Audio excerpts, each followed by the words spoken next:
निरोगी काया, निरोगी काया नहीं है। और आदमी इलाज कराना नहीं चाहता, उसको पता है इलाज करवाऊंगा तो मैं टनाटन हो जाऊंगा, ठीक हो जाऊंगा, परंतु पैसे लग जाएंगे। बहुत सबसे ज्यादा जो अनिवार्य खर्च है वो नहीं किया जाता, शिक्षा पर खर्च किए नहीं जा सकते, पोषण की जो व्यवस्था है उस पर खर्च होता नहीं, सब्जी फल इत्यादि भी हम टाइम पर नहीं ला सकते, भूखे प्यासे पसीने का ताल ताल होकर के काम करना, पेट काट करके पैसे इकट्ठे करना, 10 लाख 15 लाख इकट्ठे करना, या 10 लाख इकट्ठे हो गए और 20 लाख शादी में लगेंगे तो 20 लाख लगाना और 10 लाख का कर्ज हो जाना। मतलब जीवन भर रूखा सूखा जैसा तैसा खा के काम चलाते हैं। पर्यटन वगैरह के तो सोच ही नहीं पाता आदमी, बच्चों की शिक्षा नहीं हो रही है, स्वास्थ्य का ध्यान नहीं रखा जा सकता, तो कैसे आगे सोचेगा दूसरी चीजें। तो विलासिता की तो कोई नाम ही नहीं है, परंतु उसको एक ही साथ स्वाह करना होता है। एक साथ इतना बड़ा खर्चा करने वाले हम दुनिया के सबसे मूर्ख लोग हैं।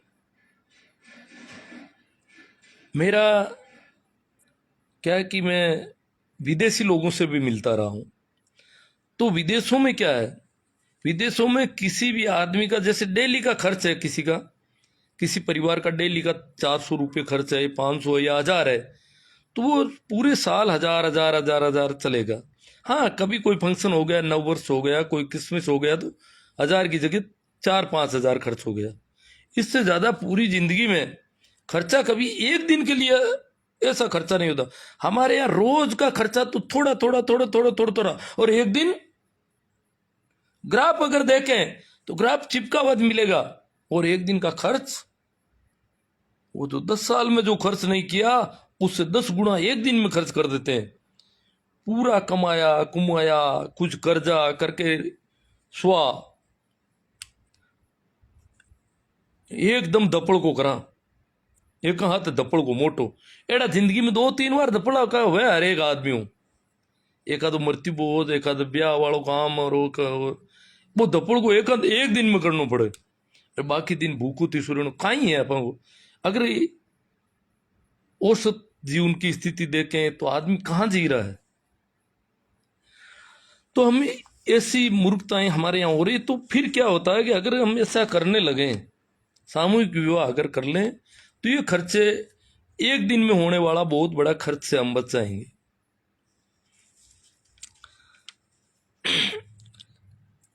दूसरा, जिस बच्ची की उम्र विवाह योग्य हो गई उसकी शादी उसी साल, जैसे इस साल जो जो बच्चियां विवाह योग्य हो रही है, जो जो बच्चे हो रहे हैं, उनकी आका 30 को करनाल में शादी हो जाएगी।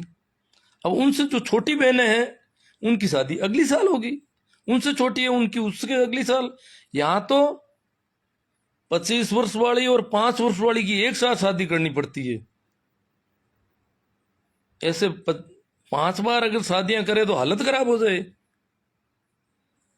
वैसे ये जो 4 4 5 5 बच्चियों की एक साथ शादी कर रहे हैं वो भी तो गांव वालों को एक तरह से धोखा ही दे रहे हैं बेचारों को, क्योंकि ये तो 5 बार अपेक्षा कर रहे हैं कुछ खाने पीने की, और ये एक बार में ही करना चाहता है। बेवकूफ समझ रखा है हमको। वो भी सामूहिक विवाह ही एक तरह से देखा जाए तो, जो 5 बच्चियों की एक परिवार की काका बाबा की 5 7 बच्चियों की एक साथ शादी, ये तो सामूहिक विवाह है।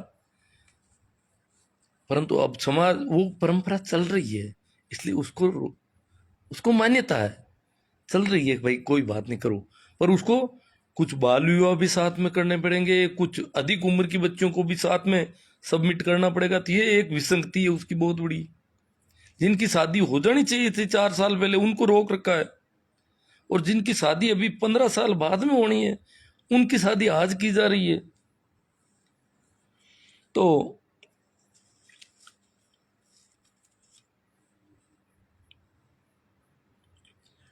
हमारी अगर देखें तो बाल विवाह से बच सकते हैं।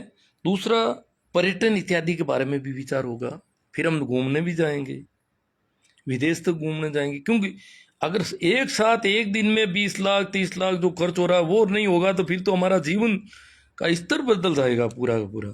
हर घर में 4 5 गाड़ियां खड़ी रहेगी, कम से कम हर घर में 2 कार तो होगी। आज तो 1 कार की भी समस्या हमारे यहाँ पर। अगर हम इस प्रकार के खर्चों पर अंकुश लगा लें तो हर घर में 2 कार होगी कि एक कार इधर गई है तो एक लो, इधर जाना है तो ये लो, दूसरी गाड़ी बाहर निकालो। ये होगा अगर अपन इस प्रकार बचत करना सीख जाएंगे तो, अन्यथा नहीं होगा।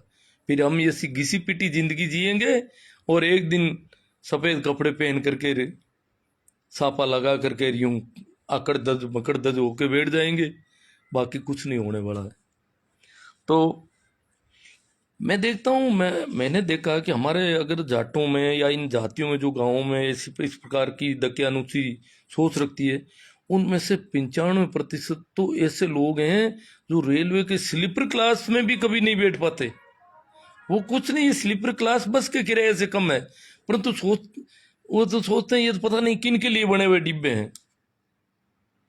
रिजर्वेशन का टिकट पहले तो खिड़कियों पे लाना पड़ता था, आज भी मैं मेरे कई टीचर साथियों के 8-10 टीचरों के तो मैंने काम पड़ गया जिनके मैं रिजर्वेशन के टिकट बनाता हूँ। वो कहते हैं हमें तो पता ही नहीं कुछ, टिकट बन गया तो कैंसिलेशन का पता नहीं। टिकट यहाँ से बनाना है नागौर से जयपुर का या नागौर से दिल्ली का, और बाय द वे फुल है तो बोर्डिंग नागौर का रख लें, टिकट पीछे से बना लें और हमें टिकट कंफर्म मिल जाए। ये चीजें पता ही नहीं, यह हालत है हमारी। और रेलवे का, हवाई जहाज का तो अभी सोच ही नहीं पाते। जब तक हमारे पास बचत नहीं हम कैसे करेंगे ये? भाई मैं 60 साल का हो रहा हूं और इस साल पहली बार हवाई जहाज में बैठा हूं। बच्चों का विचार हो गया तो मैंने कहा चलो, तो होटलों में भी रहे, उनका भी पता चला होटलों में कैसा सिस्टम है, हवाई जहाज की यात्रा कैसे की जाती है। परंतु जैसे मैं तो क्या है कि वैसे काफी एडवांस रहा हूं, बाकी मुझे लगता है कि मेरे बराबर की हैसियत वाले, आर्थिक स्थिति वाले बहुत सारे लोग पिछड़े हुए हैं मेरे से भी ज्यादा, कि मैं थोड़ा आगे चलने वाला हूं, आधुनिक सोच का व्यक्ति हूं।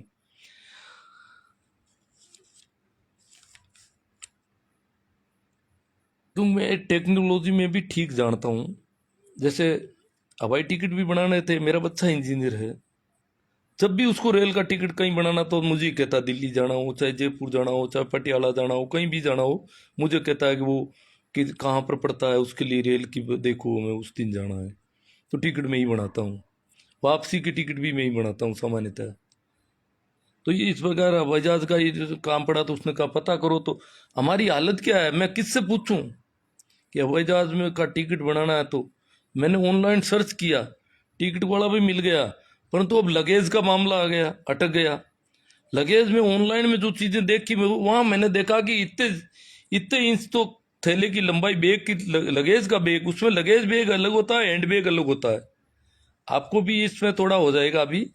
तो मैंने देखा कि इतने इंच लंबाई ऊंचाई होनी चाहिए, इतनी चौड़ाई हो सकती है, और इतना ये तीनों तरफ के उसके लगेज बैग का एक तय कर रखा है हवाई यातायात के लिए। तो मैंने वो नाप देख के, तो उस नाप जो हमने थैला खरीदा था वो थैला तो इस नाप में बैठ नहीं रहा था। हैंडबैग के भी नाप दे रखे थे, हैंडबैग में तो खैर चलता था, छोटा बैग चलेगा, परंतु मैंने पूछा, काफी कोशिश की इधर उधर मित्रों से, टीचर्स जो थे और भी लोग थे कि यार ये तो लोग तो कहते मैं तो हाल हवाई जहाज में गया ही को नहीं, कोई गियो तो क्या, मैं तो एक लोग गियो तो सामान तो हाथ की हो ही को नहीं।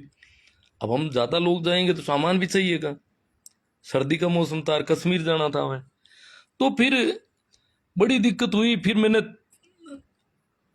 नए थैले खरीदे उस नाप के, और जब वहां गया तो हमने सोचा भाई थैले की वजह से हम अटक जाएंगे, हमें जाने नहीं देंगे, रोक लेंगे।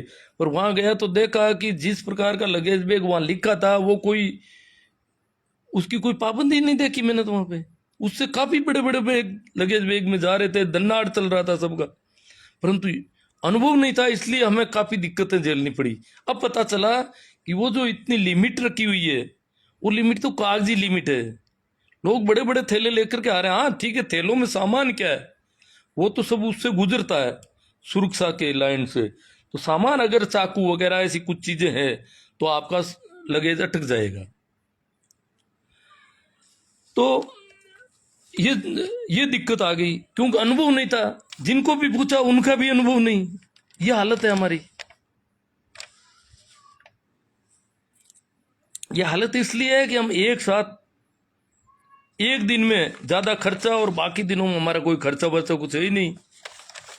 बैठे बैठे मुट्ठी भींच के बैठे रहते हैं पूरी जिंदगी कि कोई गिर नहीं जाए चमन कहीं पे, और फिर एक दिन ही खुला कर दिया सारा। और इधर उधर देखते हैं लोग मेरे बारे में क्या कह रहे हैं, लोग मेरे को अच्छा कह रहे हैं नहीं कह रहे हैं, लोगों की तरफ मुंह ताक रहे हैं। अच्छा कहाँ कहेंगे, तुमसे तो ज्यादा खर्च कर दिए लोगों ने, और तुमसे और भी ज्यादा खर्च करने वाला कहाँ है, इसकी सीमा क्या है। तो क्या हमारे यहाँ पहले कभी किसी रूप में, एक अगला प्रश्न है, चर्चा का विषय है, क्या हमारे यहाँ पहले कभी किसी रूप में सामूहिक विवाह प्रचलन में थे? हमारे यहाँ तो एक बहुत ही अच्छी परंपरा थी, परंतु हम ही उसके विरोध में खड़े हो गए। हम का मतलब मैं बताता हूं कि हमारे इस इलाके में जो नागौर, मुंडवा, मेड़ता, ये इलाका है, भोपालगढ़ वगैरह, इस इलाके में एक ही दिन शादी होती थी, आका तीज को। साल में 365 दिन में से एक दिन शादी होती थी, बाकी कोई शादी नहीं होती। आका तीज का शादी हो गई तो हो गई, नहीं हुई तो फिर अगली आका तीज, इससे पहले कोई शादी नहीं होनी। किसी को पंडित को पूछने की जरूरत नहीं, शादी आका तीज को होगी जितनी होगी। पंडित मिलता है तो ठीक, नहीं मिलता तो नहीं सही। शादी सबकी आका तीज के दिन ही होगी, इसके अलावा नहीं होगी। तो उसमें क्या दिक्कत हुई? उसमें दिक्कत हुई कि मैंने देखा कि बहुत बात आज से 40 साल पहले की है। मेरी बहनों की शादी थी, तो उसमें मैं प्लास्टिक की गिलास किराए पे लाया नागौर से। तो जितना उस प्लास्टिक की गिलास की कीमत होती थी, यूं शरबत पिलाने के लिए प्लास्टिक गिलासें किराए पे लानी पड़ी। तो जितनी उसकी कीमत होती थी उतना ही किराया, और बाजार में गिलासें मिलती नहीं। वो तो टेंट वाले तो पता नहीं कहाँ से, जयपुर और से बाहर से मंगाते होंगे। बाजार में इस प्रकार आज की तरह सप्लाई नहीं थी, स्टील वगैरह के बर्तन भी नहीं थे उस जमाने में। तो हमने सोचा भाई प्लास्टिक की गिलास में थोड़ा पिलाएंगे तो ठीक लगेगा। देखो उस जमाने की बात कर रहा हूं मैं, इतना भारी किराया।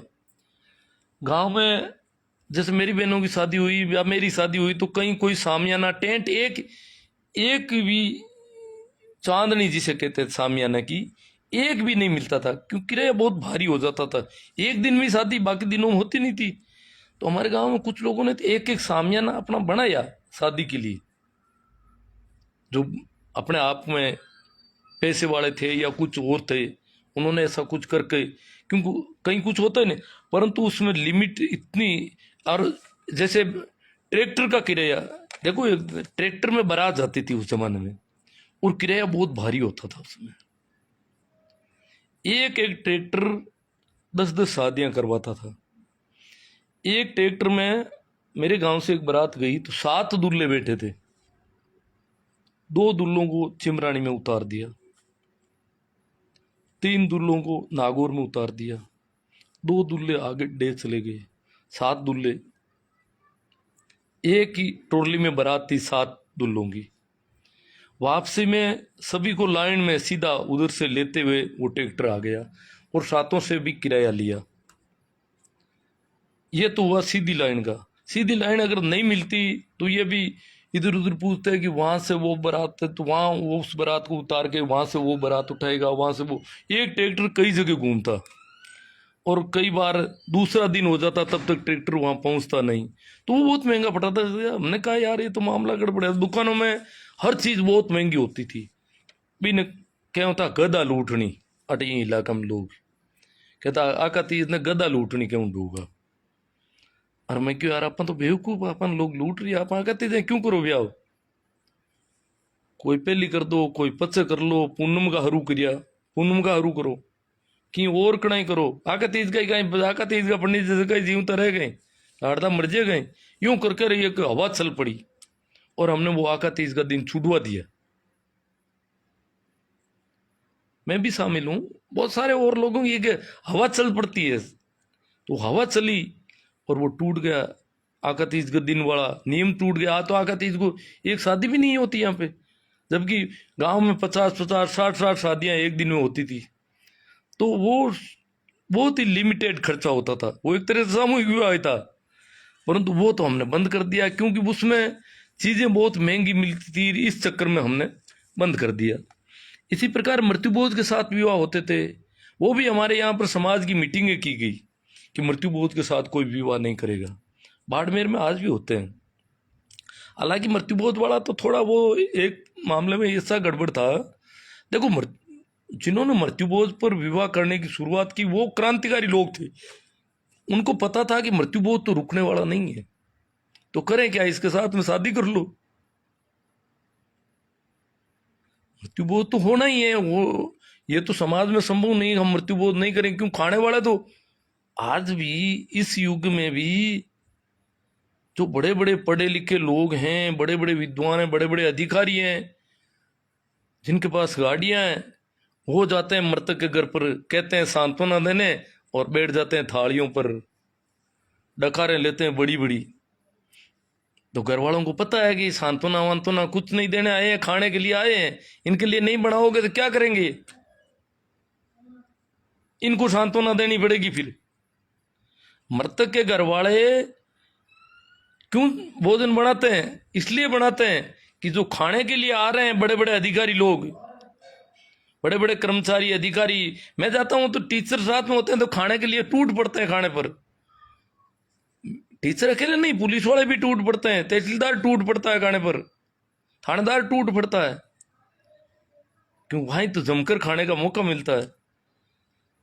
तो जो परिवार बैठा है, मूंड मुंडाए बैठे हैं, जो मृतक के बेटे बेटी हैं, बेटे वगैरह हैं, भतीजे हैं, उनको पता है कि इन लोगों को नहीं खिलाया तो सांत्वना इनको देनी पड़ेगी। कल इनको हम कैसे हिम्मत बनाएंगे कि भाई खाना तो है नहीं, अब आप वापस कैसे जाओगे, ये रोने लग जाएंगे यहाँ पर।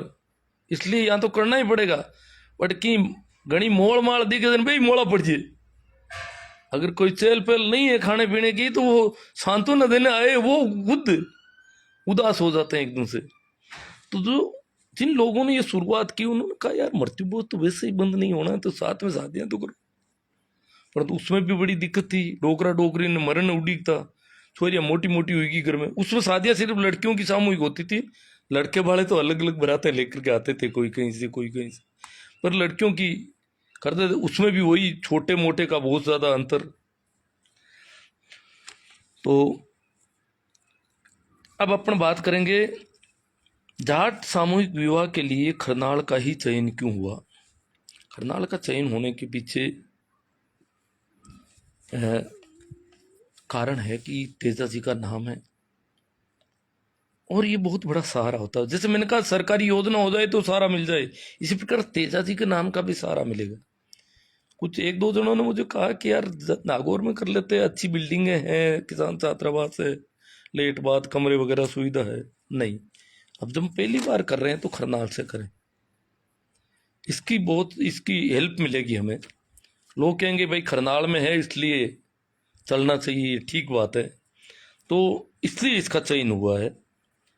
और खरनाल में अगर हो जाएगा तो फिर खरनाल में तो होगा ही वो, तो फिर अगली साल कहेंगे भाई भोपालगढ़ में करो, नोखा मंडी में करो, मेड़ता में करो, चारों ओर इसको फैलाओ। इसके पड़ोस के इलाके में अगर करेंगे 50 किलोमीटर की दूरी पर, 60 किलोमीटर की, तो पहले वाले का सारा उहान मिल जाएगा। पिछली बार खरनाल महोत्सव बहुत अच्छा हुआ, हम भी करो। अब यहाँ टोंक में 20 साल से हो रहा है, पर यहाँ पर उसका क्या हेल्प मिले। टोंक में जो 20 साल से हो रहा है, टोंक नजदीक से नजदीक टोंक में ही हो रहे हैं, बाकी मालवा में तो खूब होते हैं उधर, तो पर टोंक में हो रहा है। उसका अगर टोंक से मालपुरा में किया जाता, मालपुरा से किशनगढ़ में किया जाता, फिर डेगाना में, फिर नागौर में, इधर होता तो धीरे धीरे ये फैल जाता। परंतु वो तो टोंक वाले 20 साल से टोंक में ही कर रहे हैं, इधर दूसरी जगह उन्होंने सेलेक्ट नहीं की। अड़ोस पड़ोस में दूसरी जगह होते रहते तो ये फैल जाता, अब तक यहाँ आ जाता। हर 3-4 साल बाद में 50 किलोमीटर आगे के किसी कस्बे का चयन करके और चारों ओर ये फैलाने का होता तो अच्छा रहता, पर खैर इसलिए हमें बहुत ही इसमें संघर्ष करना पड़ेगा इसकी सफलता के लिए। इसकी सफलता क्यों आवश्यक है? कुछ लोग कहते हैं सफलता इसलिए आवश्यक है कि हमने तय कर लिया है कि करना है। करना है तो अगर 5, 10, 15 जोड़े का करे तो वो थोड़ा यूं यूं नहीं लगता, तो फिर बड़े पैमाने पर होना चाहिए। झाड़ तो यहाँ बहुसंख्यक आबादी है, तो इसकी सफलता जरूरी है। इसकी सफलता के साथ ही फिर विष्णुओं में भी होंगे, सब में होंगे। इसकी सफलता सबके लिए मार्गदर्शन करेगी, और इसकी असफलता फिर कभी उठने का नाम नहीं लेगी, फिर कभी हो नहीं पाएगा। फिर तो 10 साल 15 साल बाद में सोच ही नहीं पाएंगे। इसलिए इसकी सफलता तो बहुत जरूरी है। इसकी ये जितना बड़ा सफल और होगा उतना ही आगे ये अच्छा मैसेज आएगा। तो सफलता तो इसकी आवश्यक है। इसलिए जो भी इस सोच के लोग हैं वो बड़ी कोशिश करें इसमें। और अब अगला बिंदु हमारा रखा हुआ है कि इस आयोजन में जोड़ों को सम्मिलित करवाने के लिए ग्रामीण क्षेत्र में निवास करने वाले लोगों या शहरी क्षेत्र में निवास करने वाले लोगों में से किस पर अधिक ध्यान देना चाहिए और क्यों, या ऐसा कुछ सोचना भी नहीं चाहिए। क्या है कि अभी तक मैंने देखा है कि जैसे नागौर की मीटिंग में आरुषि जी ने कहा था, और उसके बाद में जो भी लोग कर रहे हैं वो कह रहे हैं यार उस गांव में पता करो शादी किसकी करनी, उसका वो अपने पड़ोस में नहीं देख रहे भाई नागौर शहर में किन किन की शादियां होनी है। शहर वालों की सामूहिक विवाह में नहीं होनी चाहिए, ऐसा नहीं होना चाहिए। शहर वालों के पास पैसा, जैसे माड़ी समाज में कहा जाता है कि मंत्री के बच्चे की शादी होती है, उसका तो बहुत अच्छा मैसेज आता है, बाकी बड़ा है। और हांडो बाढ़ हो रही फाड़े रिगदिया तो बस लारे निकल जावे। हमने टके हुए हांडो है ना, वो बाढ़ फाड़ ले वे ना,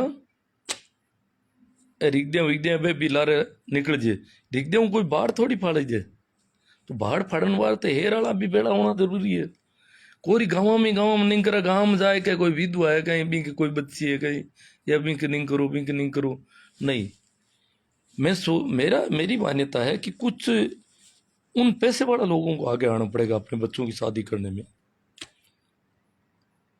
हाँ, भविष्य में ये मानते हैं कि वो सबके काम आएगा, गरीबों के ज्यादा काम आएगा, जिनकी आर्थिक स्थिति कमजोर है उनके ज्यादा काम आएगा, परंतु जो संपन्न लोग हैं उन्हें भी आगे आना चाहिए इसमें कि हम करते हैं हमारी शादी बच्ची की। क्योंकि संपन्न और फिर शहर ग्रामीण का क्यों फर्क डाल रहा हूं, गांव में भी संपन्न मिल सकते हैं। गांव में सामाजिक दबाव व्यक्ति पर ज्यादा होता है शहर की अपेक्षा। गांव में कौन क्या कर रहा है, किसकी क्या कंडीशन है, पूरे गांव की नजरें होती है हर घर पर, हर व्यक्ति पर। शहर में ऐसा नहीं है, ऐसा कम है। गांव में जो गांव की नूत पात है उसका पूरा ख्याल रखना पड़ता है, शहर वालों को ये जरूरी नहीं है इतना। शहर में पुरानी नूत पात है नहीं, नागौर में जैसे है, जोधपुर में तो कुछ एक वर्षों पहले ही जाके बसे हैं, उनकी क्या पुरानी वहां की नूत पात होगी, तो वो उनके चल जाता है। तो शहर वाले इसमें मेरे हिसाब से शहर वालों को तो कन्विंस करना ही चाहिए। शहर वालों पर नजर ही नहीं रखें अपन, उन पर ध्यान ही नहीं दें कि भाई इनके भी तो बच्चा है, इनके भी बच्ची है, आप चलो आपका ठीक रहेगा। वो हम नहीं कर रहे हैं। तो मेरे देखे शहर वालों पर ध्यान दिया जाना चाहिए, केवल ग्रामीण लोगों पर, ग्रामीण पृष्ठभूमि के लोगों पर ध्यान नहीं देकर के शहर वालों पर भी दिया जाना चाहिए। शहर वालों के सरलता अधिक रहेगी अपेक्षा ग्रामीण की। गांव का आदमी सामाजिक गुलामी जीता है, गांव के आदमी पर समाज का सामाजिक दबाव, सामाजिक आतंक, दहशत ज्यादा होती है शहर के बजाय। शहर में कोई किसी पर इतनी उंगली नहीं उठा सकता जितनी गांव में उठा सकता है। तो मेरा मानना है कि शहरों पर भी ध्यान दिया जाना चाहिए गांवों के साथ साथ। जबकि अब तक मैं देख रहा हूं सभी लोग दौड़ दौड़ के गांव में जाके पूछते हैं कि खरनाड़ में गुणा करना, पालड़ी में, बनगांव में, बागरोद में। अरे तो थांग नागौर में ही तगड़ा बेटा हो तो सामू कितना जोड़ा तैयार करिया होता है बे के नागौर था कहीं को, तो क्यों भाई नहीं, ये बिल्कुल ये जो नागौर वाले ये गलत सोच रहे हैं, नागौर वालों को पहले तैयार होना, हम उनके पीछे चलेंगे। नागौर वालों के बिना हमारी औकात क्या है? नागौर, जोधपुर जो बड़े शहरों में रहते हैं उनकी कुछ हैसियत भी होती है। और क्रांति में तो क्रांतिकारी तो वही होने चाहिए जो पढ़े लिखे लोग हैं। आप भेड़ चराने वाले से क्रांति की अपेक्षा करते हैं, ये नहीं चलेगा। तो मेरा मानना है कि शहर में भी, शहर के में जो शादियां होनी है अगले 2-3 महीने में, उन पर भी उतना ही फोकस किया जाए जितना गांव पर किया जाए। मैं इन्हें नहीं कहता गांव पर मत करो, गांव पर भी करो, परंतु एक तरफा नहीं। हम गांव वाले तैयार हैं, हम तो कर रहे हैं मेहनत गांव में। शहरों पर भी ये होना चाहिए, क्योंकि शहर वाले के लिए अलग सरलता ज्यादा रहेगी गांव के बजाय। गांव में तो फिर शहर वालों के पीछे पीछे गांव वाला भी पार पड़ जाएगा, आराम से चलेगा कि शहर वाला ही कर रहे हैं, फलान जी कर रहे हैं। तो गांव वालों की हिम्मत रहेगी। गांव में कोई बोलेगा कि बट करो दिन मानक जिम्मा हो गई, तो यार बे हेर वाला ही कर रही है, यूं कहीं करो, तो वो एकदम उसके पास पावर होगा। तो ये मेरे हिसाब से दोनों तरफ ध्यान दिया जाना चाहिए। निवास स्थान, एक तरफा निवासी स्थान पर नहीं दे। अब हम इस आयोजन की सफलता के लिए क्या प्रयास करें, ये आयोजन सफल रहे? क्यों मैं कई दिनों से ये चिंता करता रहता हूँ। हालांकि मैं तो पिछले 2 महीने से बीमार हूँ, लगभग स्वास्थ्य मेरा साथ नहीं दे रहा है, पर ठीक नहीं हूँ, इसलिए पर चिंता तो कर ही रहा हूँ, इधर उधर बातचीत भी करता हूँ किसी से। तो मैंने जो देखा है कि इसकी सफलता के लिए हम क्या क्या करें तो हम ठीक पार पड़ेंगे। तो ये मेरा जो देखना है उसमें मैंने ये देखा, एक तो कि हमें इसके लिए किस परिवार के लोगों से संपर्क करना चाहिए। कौन से परिवार के? क्या गरीब परिवार के, क्या पैसे वाले परिवार के, क्या पढ़े लिखे परिवार के, क्या खेती बाड़ी से जुड़े परिवार के, क्या अपने नजदीकी रिश्तेदार से, अपने भाई से, अपनी बहन से, या जो अनजान है उनसे। तो इसमें मैंने देखा कि हमें इसके लिए प्रयास करना चाहिए अपने सबसे ज्यादा विश्वास फेथफुल जो व्यक्ति है उस परिवार से, जो परिवार हमारे ऊपर बहुत ज्यादा भरोसा, तब हम उससे बात कर पाएंगे। बाकी आप अनजान आदमी से बात करोगे कि तुम सम्मेलन में शादी कर ले चल, तो पता नहीं वो क्या सोचे, वो उस बात का बतंगड़ कहीं और कुछ और नेगेटिव बना दे। तो हमें उस विश्वास पात्र की, ये किसी को कहेगा नहीं, हम इससे बात करते हैं भाई इस प्रकार की योजना आई है, और इस योजना में जो पहले भाग लेंगे वो बलदेव राम मिर्जा होंगे, वो सर छोटू राम होंगे, वो भगत सिंह होंगे।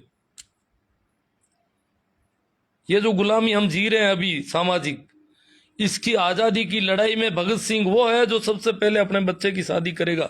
ये हमने सोचा है, माना है, आयोजन करता ये मानते हैं कि जो अपने बच्ची की शादी करेगा वो भगत सिंह है। तो उसमें उसको थोड़ा, तो भाई क्या करें, भगत सिंह की भूमिका में हम हो सकते हैं। हमें फांसी भी नहीं चढ़ना पड़ेगा, सिर्फ यही है 2-4 ये भूखमरे लोग हैं, ये ची ची करेंगे गांव में कई दिन तक, पड़े करेंगे, नाम निकल जाएगा, दुनिया याद करेगी कि खरनाल में जब सन 2024 में जब हुआ था तो फलां गांव के फलान जी ने अपने बच्चे की शादी की, फलान जी ने अपने बच्ची की शादी की। ये है नींव के पत्थर जिनकी वजह से आज ये सामूहिक विवाह का सिलसिला चल पड़ा।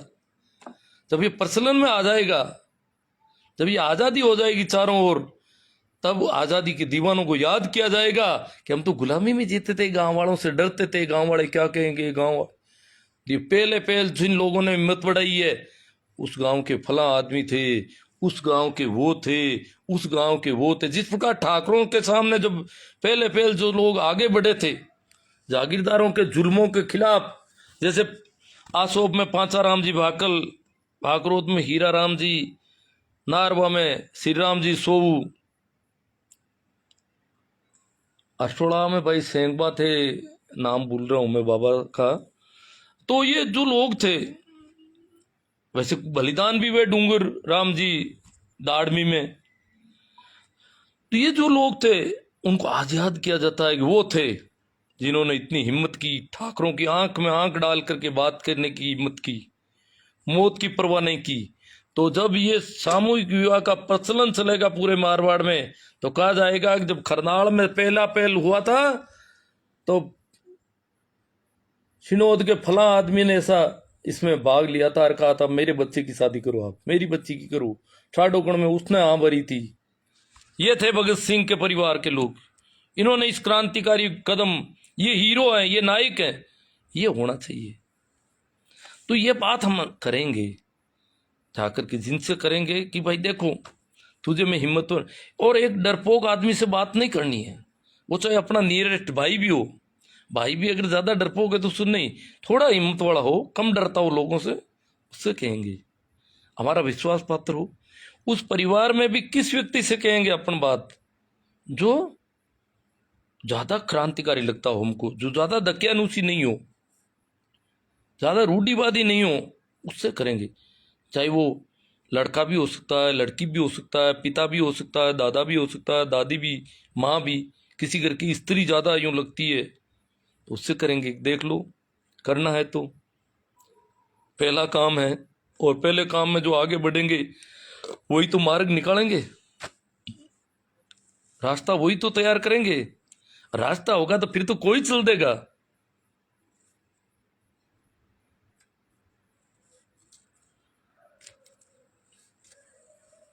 जे तू हिम्मत करसी तो नयो मार्ग निकले ला रे, मुर्दा पतला हीणा मीणा होरा पार पड़े ला रे। तो उस परिवार के, फिर उस परिवार के सेकंड जो कम रूढ़िवादी है उससे बात करेंगे। फिर करके फिर पूरे परिवार को विश्वास में लेना। ये नहीं है कि लड़के लड़की को नहीं कहा अपन ने, पूरे परिवार को फिर वहां रजिस्ट्रेशन के लिए संपर्क करना। लड़के लड़के से भी बात करना जरूरी है। हमने एक छोटी सी घटना, छोटी नहीं वो तो बहुत बड़ी घटना हो गई, करनू की घटना है 4 महीने पहले की, पता हो तो। माड़ी जाति का कोई परिवार था और लड़की ने अपने पिता को मार दिया सामूहिक विवाह में। विवाह से वो नाखुश थी कि मेरा विवाह सामूहिक में क्यों कर रहे हो। अखबारों में खबर छपी कि घर के हालात देख सामूहिक सम्मेलन में शादी करवानी चाहिए, तो बेटी को नागवार गुजरा और पिता को मौत के घाट उतार दिया। हालांकि ये देखो, खबर छापने वाले भी बड़े बदमाश लोग हैं कि आर्थिक रूप से कमजोर लोग ही शादियां करेंगे सामूहिक विवाह। ये नहीं सोचना चाहिए, कोई भी कर सकता है सामूहिक विवाह में शादी। जरूरी है कि कमजोर आर्थिक स्थिति वाला ही करे, परंतु वो उस गरीबी को पहले उजागर करना चाहते हैं। तो वो बहुत ही गलत घटना हुई, कारण कि उस बच्ची को विश्वास में नहीं लिया बाप ने। और वहां तो प्रचलन तो चल रहा है, लंबे समय से चलन था, तो बाप को क्या पता था कि बेटी इतनी नाराज हो जाएगी कि एक दिन उसे मार भी देगी इस बात के लिए। तो संभावित परिवार के क्या, उन्हें क्या कहकर इस मुहिम से जोड़ें, उन्हें क्या कहना है।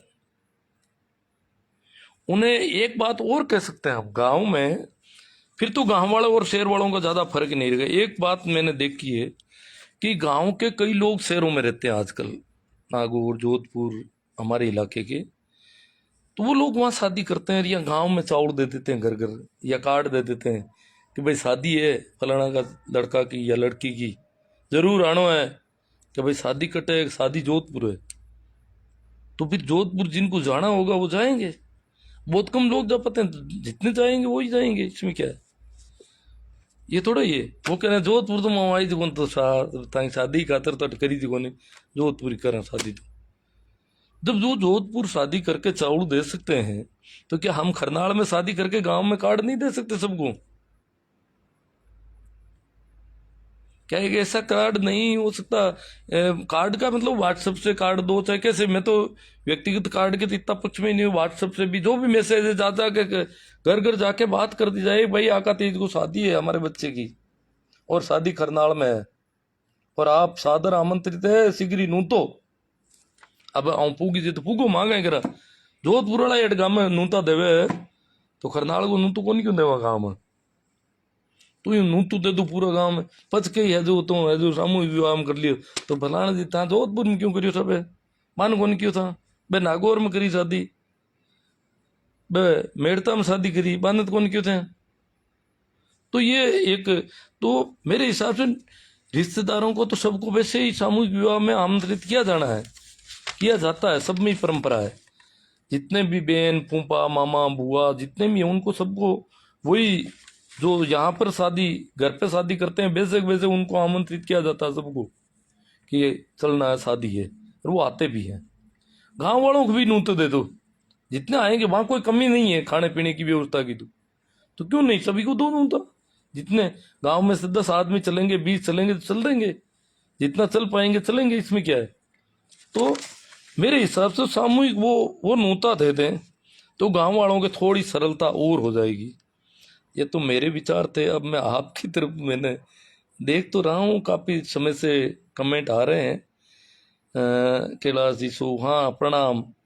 राम प्रसाद जी खरनाल से, राम प्रसाद जी धोड़िया खरनाल से सही आवाज़ आ रही, हाँ ठीक है। डॉक्टर सुभाष जी खोजा, सुभाष जी भी सुन रहे हैं। खमरा राम जी नेटवर्क वाली बात ही है। हाँ राम राम जी ठोलिया जी, रोहित जी चौधरी राम राम सा। हाँ कैलाश जी सो अभी तक सही आवाज़ आ रही है, हाँ ठीक है। टोंक का राम प्रसाद जी कह रहे हैं टोंक में होते हैं। भाई खाड़ा साहब पहले खरनाल और वहाँ के बारे में पता करें, उसके बाद इस स्थान के बारे में चर्चा करें, क्योंकि पूरा पात्र ही काल्पनिक है, उनके अनुयायी महाकाल्पनिक है। अब देखो खाड़ा साहब वो तो देख लेंगे, कोई बात नहीं। अभी हम जोड़े तैयार कर रहे हैं। शादी अगर खरनाल नहीं होगी तो नागौर में कर लेंगे, कहीं भी कर लेंगे। खरनाल में कौन दिक्कत कर रहा है वो भी देख लेंगे, उनसे भी मिल लेंगे। आप अगर ऐसी बात कह रहे हैं तो राम प्रसाद जी धोड़िया 10 मई का तीज को टोंक में 21वां सामूहिक विवाह सम्मेलन होगा। विवाह तो वहाँ सैकड़ों में होते हैं, जाटों का 21वां। कैलाश जी सो भोपालगढ़ में माली समाज का हुआ, बहुत अच्छा लगा गुरुजी, गया था देखने के लिए भी। ये जो जाते हैं देखने के लिए, जैसे नागौर में हनुमान बाग वगैरह में जो जाट रहते हैं उनको भी निमंत्रण होता है माली समाज के विवाह में, तो वो जाते हैं देखते हैं, कल्पना करते हैं, सपना देखते हैं कि हमारे भी ऐसा हो तो ठीक रहे। हाँ जोगा राम जी ताड़ा राम राम सा, राम प्रसाद जी गोदारा, दिनेश जी बिडिया सर, हाँ सभी को राम राम प्रणाम। BL कटारिया जी, राम प्रसाद जी धोड़िया। सामूहिक विवाह में 7 फेरे लेने वाले जोड़े को बाद में किसी जाट सम्मेलन में या तेजा दशमी को सम्मानित करना चाहिए। हाँ ये होना चाहिए, किंतु वही तो है सबसे बड़ा क्रांतिकारी। मेन पॉइंट पर आओ, मोकाला जी कह रहे हैं पता नहीं। हाँ भाई कैलाश जी सो शुरुआत तो करने को तैयार है गुरुजी, लेकिन बच्चे छोटे हैं अभी तक, नहीं तो जोधपुर से रजिस्ट्रेशन करवा देता। कैलाश जी सो तैयार है, बहुत क्रांतिकारी आदमी है कैलाश जी, हिम्मत है, क्रांतिकारी आदमी है, फिर हिम्मत है, फिर घर वालों से भी रिश्तेदारों से भी सबसे सबको मैनेज करने की हैसियत रखते हैं। क्योंकि शादी कोई एक अकेले अपने बच्चे या बच्ची की नहीं होती है, सामने वाला रिश्तेदार भी होता है।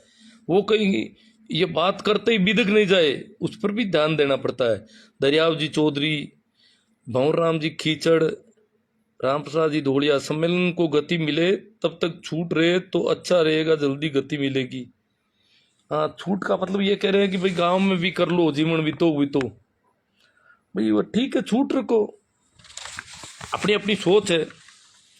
छूट रखोगे तो वो भी उतना ही बड़ा आयोजन गांव में करना पड़ेगा जितना, वैसे सम्मेलन में शादी हो जाएगी और गांव में वो वैसा वैसा शादी का फंक्शन आशीर्वाद समारोह समझो कुछ भी उतना ही वैसा ही हो जाएगा, तो सम्मेलन की शादी का कोई औचित्य रहेगा मुझे नहीं लगता। प्रेम सुख जी जाट, क्योंकि अनुभवी लोग हैं जिन्होंने पहले सम्मेलन में जहाँ शादियां हो रही है वो लोग 1 साल की प्रतिबंध रखते हैं, 1 साल बाद में कर लेना, 1 साल तक जितनी गालियां खानी है खा लो, कोई सुनना पड़ता है सुन लो। इतनी तो हिम्मत क्रांतिकारी नहीं करेंगे तो भगत सिंह कोई ऐसे ही थोड़े होते हैं, फांसी के फंदे पर झूलते हैं लोग। ये तो सुनना है 2-4 बातें 2 लोगों से, अरे ये किन से सुनना है, वो भिकमंगों से जो खाने के लिए पेट के लिए मरते हैं। राजेश जी रतकुड़िया, राम स्वरूप जी चौधरी, राम राम जामा साहब जी। राम स्वरूप जी जो समाज में बहुत ही शानदार कार्य शुरू हो रहा है, राम स्वरूप जी कह रहे हैं। जोधाराम जी जादड़ा, सुरेश जी काड़ा, बिल्कुल जी। देवाराम जी जाकड़ा, हाँ राम राम सा। देवाराम जी तो क्रांतिकारी है, सब बहुत बड़े क्रांतिकारी है। देवाराम जी से मिलना था, अब पिछले 2 महीने से तो थोड़ा ठीक भी नहीं चल रहा हूँ, उधर जाना भी है, देखो कब होगा मिलना। सूरजा राम जी सियोल, जाकर साहब से जल्दी मिलने की कोशिश करूंगा घर आकर के। रामस्वरूप जी चौधरी, पाखंड मुक्त समाज बनाओ साथियों, अब समय बदल रहा है, युवा पीढ़ी को आगे आना चाहिए। सहदेव जी रोज खजवाना, राजेंद्र जी गोदा रावत सिंह, रामस्वरूप जी जमाना बहुत बदल गया, बेरोजगारी महंगाई बहुत और बढ़ेगी, काम करने वाले रोबोट आ गया, अब अपने समाज की युवा पीढ़ी को बहुत ज़्यादा समझना पड़ेगा। महेंद्र जी गाड़वा, भाई साहब आपको सैल्यूट, रामस्वरूप जी कह रहे हैं। हाँ तो मैं तो बहुत चर्चा कर रहा हूँ अभी। रामस्वरूप जी, अपने समाज में युवा पीढ़ी को 2 काम कर लेना चाहिए, एक नशा मुक्त समाज, पाखंड मुक्त समाज। रामस्वरूप जी क्या है कि अंधविश्वास से परे रहने वाले व्यक्ति हैं। तेजाराम जी थाकण, हाँ राम राम सा तेजाराम जी। रामस्वरूप जी, समाज में जमीनें नहीं बचेगी साथियों, जागो और जगाओ भाइयों। रवि राज थिरोदा, नमस्कार साहब। हमार साहब जी को राम राम, रामस्वरूप जी, हाँ सभी को राम राम प्रणाम नमस्कार। तेजाराम, बहुत ही सराहनीय कार्य कर रहे हो सर। जयराम जी, देखो कार्य करने वाले, मैं तो सिर्फ व्हाट्सएप का ये एक लाइव कर रहा हूँ, करने वाले तो मेहनती लोग बहुत सारे और होंगे कि मैं तो विकलांग भी हूँ वैसे, तो विकलांग आदमी क्या है, जबान चला सकता अपने। सोहन जी खिलेरी वाचिंग, सोहन जी भी फोन रख रहे हैं आजकल ऐसा। सुनील जी पिचकिया,